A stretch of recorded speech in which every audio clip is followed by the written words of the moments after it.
रद्द किया जाना चाहिए। ये हमने chief election commission of India को भी लिखा है और इलेक्शन के जितने अधिकारी हैं उनको इस बारे में हमने रिप्रेजेंटेशन दे दी है।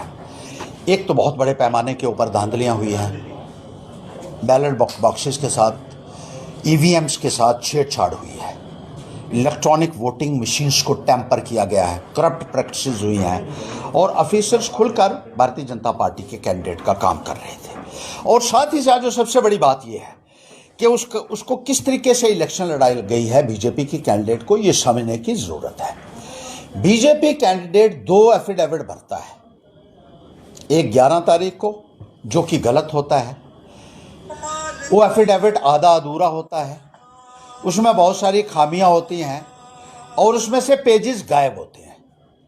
रिटर्निंग ऑफिसर कहता है भाई ये तेरा ये हो गया है तो तू दोबारा से भर, लेकिन वो कहीं उस वक्त मौजूद नहीं होगा कैंडिडेट। उसने 13 तारीख को दूसरा एफिडेविट भरा कि पहला खराब हो गया है, गलत हो गया है, तो 13 तारीख को, जबकि डेट एफिडेविट और नॉमिनेशन फॉर्म भरने की डेट 12 तारीख को ख़त्म हो चुकी थी। 12 तारीख के बाद रिटर्निंग ऑफिसर के पास कोई पावर नहीं है वो किसी का भी नॉमिनेशन फॉर्म या एफिडेविट एक्सेप्ट करे। लेकिन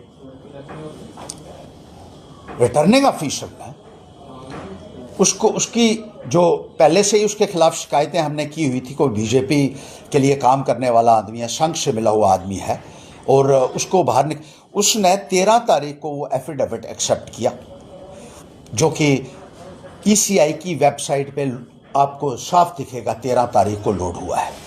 जितने भी एफिडेविट आते हैं वो लास्ट डे से पहले 3 बजे से पहले सारे एफिडेविट कानून के मुताबिक इलेक्शन कमीशन ऑफ इंडिया की वेबसाइट पे लोड होने चाहिए और उसका वो एफिडेविट लोड ही नहीं था 12 तारीख तक, 13 को वो लोड हुआ। दूसरा, 2 एफिडेविट जो दिए हैं उन्होंने वो इनकॉन्ग्रुटी है उनमें, यार इनकॉन्ग्रुअस, उसमें एक में कुछ लिखा हुआ है, दूसरे में कुछ लिखा हुआ है, मेल ही नहीं खाते हैं आपस में। तीसरी बात, दोनों एफिडेविट्स में कॉलम्स खाली हैं और जब कॉलम खाली होता है किसी भी एफिडेविट में तो वो आदमी इलेक्शन नहीं लड़ सकता है, वो रद्द हो जाता है नॉमिनेशन फॉर्म। हिंदुस्तान में आज तक कभी ऐसा नहीं हुआ कि कॉलम खाली हो और उस आदमी को इलेक्शन में लड़ने की इजाजत दी गई हो। The candidature of that candidate has got to be rejected as per the orders of the Supreme Court and various other courts.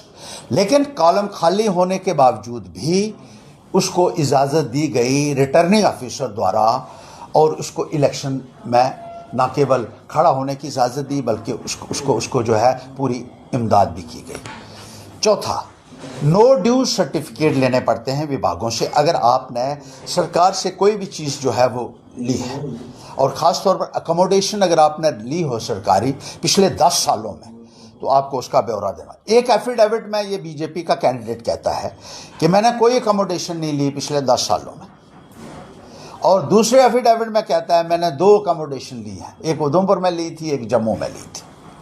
अब अगर आपने अकोमोडेशन ली थी तो मैंडेटरी प्रोविजन है कानून में कि आपको नो ड्यू सर्टिफिकेट देने हैं कि मैंने कोई बकाया मेरा हर एक चीज़ का, रेंट का देना है नो ड्यू सर्टिफिकेट, बिजली का देना है, पानी का देना है, टेलीफोन का देना है, जो उसने एक भी नहीं लगाया हुआ है। और अगर ये नहीं लगाए हों तो कैंडिडेचर उसका जो है वो रद्द हो जाता है।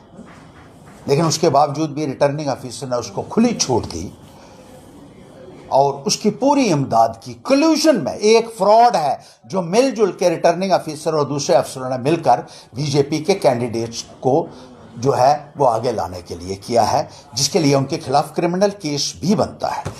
5वां, अगर आप दूसरा एफिडेविट देते हैं और डेट से पहले देना पड़ता है तो डेट के बाद दिया गया है, उसमें एक अंडरटेकिंग देनी पड़ती है कि पहला अब मेरा एफिडेविट जो है that should be treated as null and void and the second affidavit needs to, और वो अंडरटेकिंग भी आपको वेबसाइट पे अपलोड करनी होती है, जो कि कहीं नहीं है, ना अंडरटेकिंग दी है और ना ही वेबसाइट के ऊपर वो अपलोड हुई है। 6, जैसे ही नॉमिनेशन फॉर्म आता है, एफिडेविट आता है, उसको फौरी तौर पर रिटर्निंग ऑफिसर को वेबसाइट के ऊपर अपलोड करना है, और 24 घंटे से ज़्यादा आप लगा ही नहीं सकते हैं।